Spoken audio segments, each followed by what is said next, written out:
Si vous savez à quel point c'est bénéfique de se masturber, vous n'allez jamais arrêter. Si vous savez à quel point c'est bénéfique de faire la masturbation, vous n'allez jamais vous arrêter. Je vous assure.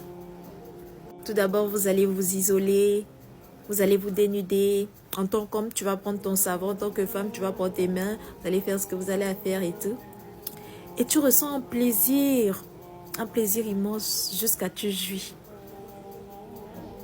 Et c'est là que tout devient intéressant en fait. Parce que tu t'es pas posé la question.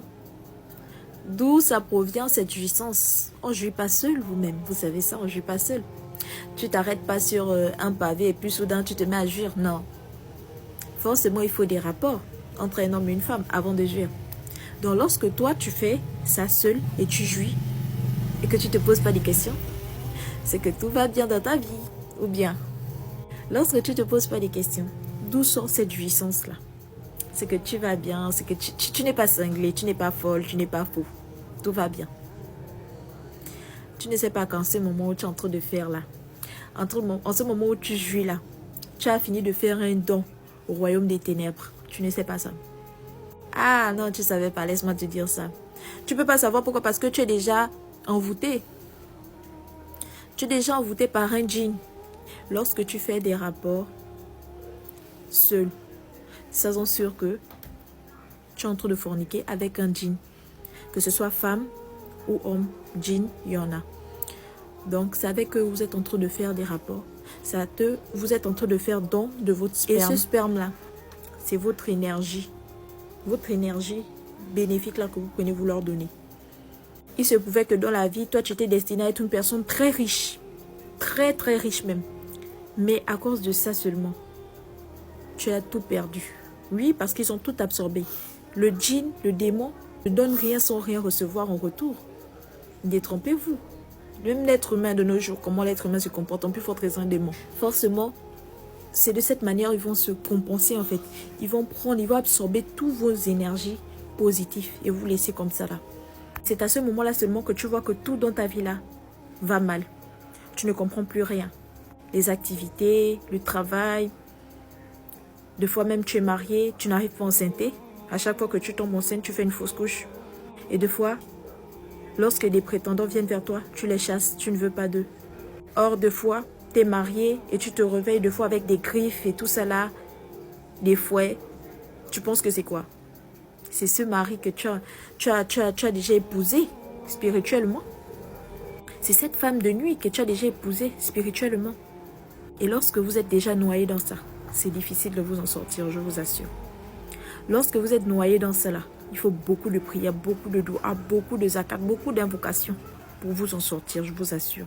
Parce que dans tout ça, vous pouvez fondre une famille avec des djinns. Oui. La plupart d'entre vous, les femmes, vous tombez enceinte des djinns, vous ne savez pas.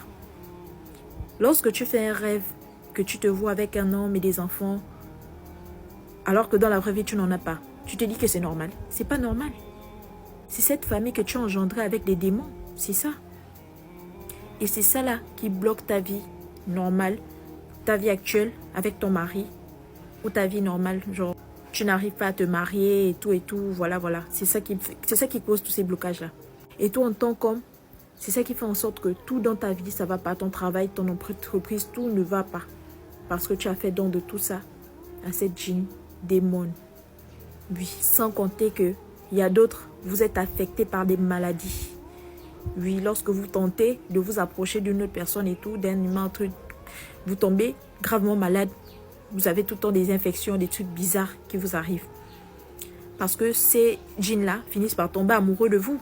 Et du coup, ils sont jaloux. Lorsque tu forniques avec un djinn, c'est comme si tu l'as épousé. Et du coup, lui, il va se mettre comment? Sous la défensive. Il ne va jamais accepter que quelqu'un d'autre vienne te toucher. Alors que lui aussi, il te touche. Donc, vous voyez à quel point vous ruinez vos vies. Vous voyez à quel point vous ruinez vos vies. Voilà pourquoi Allah nous a demandé de nous préserver, de nous marier. Pour éviter tout ce genre de choses-là. Si c'était bénéfique pour nous, Allah allait dire, masturbez-vous pour survivre. Mais il nous a dit, mariez-vous et fondez des familles. Préservez-vous de ce genre de choses-là. Parce qu'il sait que c'est néfaste pour nous. Mais vous vous dites que non, le fait de faire ça, ça va t'empêcher d'aller faire le zina. Mais il n'y a pas pire zina que ça en fait. Forniquer avec des démons. Il n'y a pas pire zina que ça. Qu'est-ce qui t'empêche de te marier? Oh non, tu n'es pas prête à te marier, tu es encore jeune. Oh non, tu as toute la vie devant toi. Patati patata, tout ça pour finir dans ça.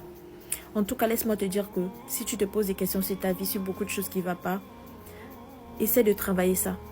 Essaie de te repentir. Essaie de stopper ça. Et tu verras. Avec beaucoup d'invocations, beaucoup de doigts, beaucoup de ruqya, il y a beaucoup de choses, sincèrement, pour s'en sortir de ça là. Parce qu'une fois que vous êtes dedans, subhanallah, qu'Allah nous en préserve et qu'Allah nous accorde une bonne fin.